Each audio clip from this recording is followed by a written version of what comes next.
Star Wars, for me, is the earliest cinema, experience that I ever had. And so my childhood is shaped by these, big screen experiences.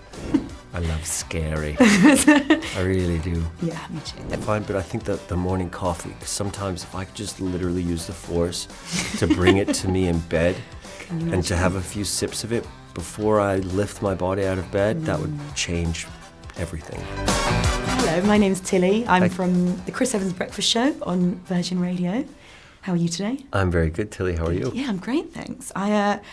My TikTok seems to be filled with videos of you admiring people's nails online. Well, And I had no nails on yesterday, so I last minute panicked. Did you? A Grogu colour, the closest one I had. That is some Star Wars green right there. Yeah, it's not. Definitely. Don't look too close. It's a bit messy, but I think it's great. don't say I don't make any effort. It's a beautiful, beautiful, beautiful color. Thank you very much. But let's not talk about effort when it comes to nails. Someday I know I'm just gonna break free and just. You should go for it.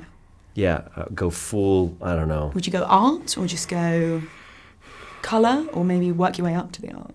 Art? Yeah, like the patterns, designs? Yeah, I think Yeah, that. I think so. I think that. And long and, Cynthia Erivo style. Okay, just go for it. Let us know when you do it, because I think we all want to see that. Okay. And this is the first time we're seeing The Mandalorian in a film. How did it feel to be bringing the character to the big screen?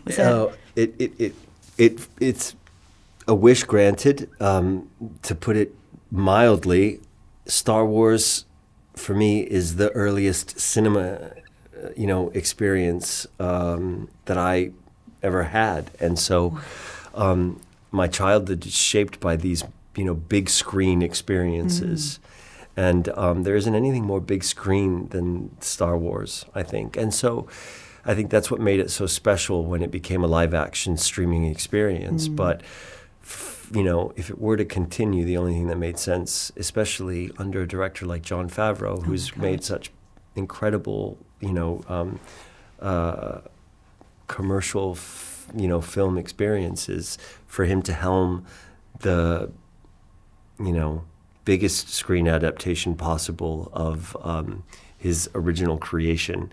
His love of George Lucas, his love of Star Wars, and his love of movies, and it's all in this. Yeah. So you just want to experience. You want to experience it with a crowd, and you want to see it on the big screen. Yeah, it's so epic and such a great experience to watch in the cinema. And it's funny you mentioned your early film experiences, because I was going to ask you about that, because I think this film has one of the scariest creatures I've ever seen in a film ever. Is it the dog?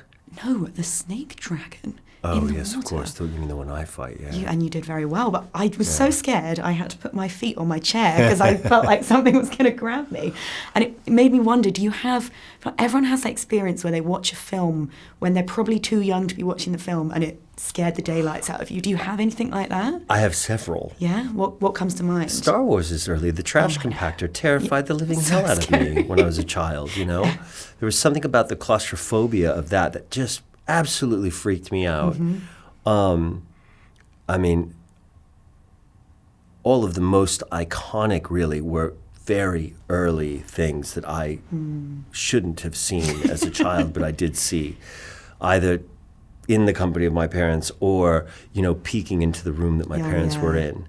The alien bursting out of the out of John Hurt's chest, stomach.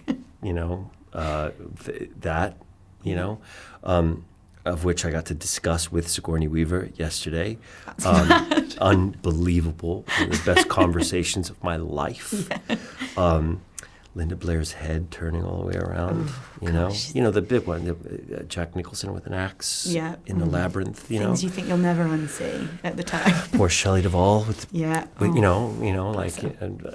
up against a white door with I've seen, all the classics that were all when I was like really, really like a kid, and and all of our parents were like, You should not have seen that. Yeah. So, and what I love, you mentioned this big, sea creature, dragon coming out of the water. I mean, you think about how much John loves movies, and that's a direct reference to me, which is also burned into my memory, is the huge alien rising out of the water when little Newt in Aliens, the sequel from James Cameron, is in the water. You know what I mean? There are all of these beautiful little love letters to these great, great movies in this movie, which is like my favorite thing about it. Yeah.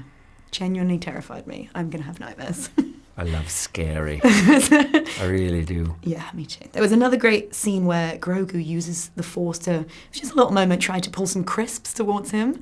And I thought, genius. And I wondered if you could have the Force in your day-to-day life, is there something you would use it for to just make your life run a bit smoother? My How do you day-to-day? use it? Yeah.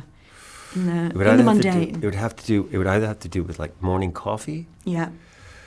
or my Apple remote. You can maybe do both. You know, Yeah. these little effers are very hard. They're very easy to lose. So Yeah. just, like, fine. But I think that the morning coffee, because sometimes if I could just literally use the Force to bring it to me in bed Can you and imagine? to have a few sips of it before I lift my body out of bed, that would change everything. I feel like your coffee reputation precedes Oh, here you. we go. Is Yeah. it true, the rumours? I mean, the 4-shot, 6-shot rumour, is that true?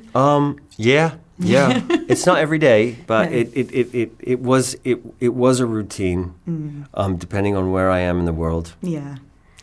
I work on a breakfast show, so I'm well versed. You're with well lots versed of in the caffeine. coffee. I'm all for it. And it's espresso, so it's different. It's Yeah, like 2 it's- cups of coffee. And it's It's chic. a big deal. Yeah, it's fine. It's really chic.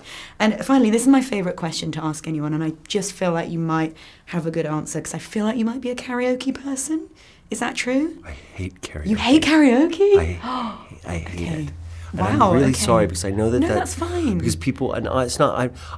I do not judge it, Okay, well that's good. but I've just been stuck in karaoke situations Yeah, that that's I've true. not wanted to be in. As a singer or as the audience? Both. Yeah. Both.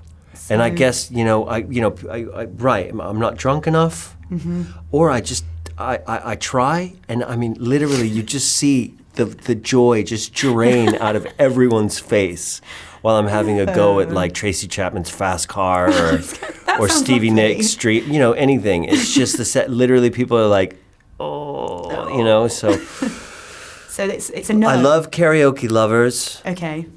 Thank God. I hate karaoke experiences. So I was going to ask what would we sing, but I'm going to assume nothing. Well, we can sing La Bamba if you like. It's really the only thing that I'd even dare attempt. I would love that. And I'd need quite a few in me. Okay. Well, a couple of coffees, then a couple of drink of choice. Yeah, tequila. Me too. My nickname on this show is Tequila Tilly. Oh, So there you Tequila go. Tilly.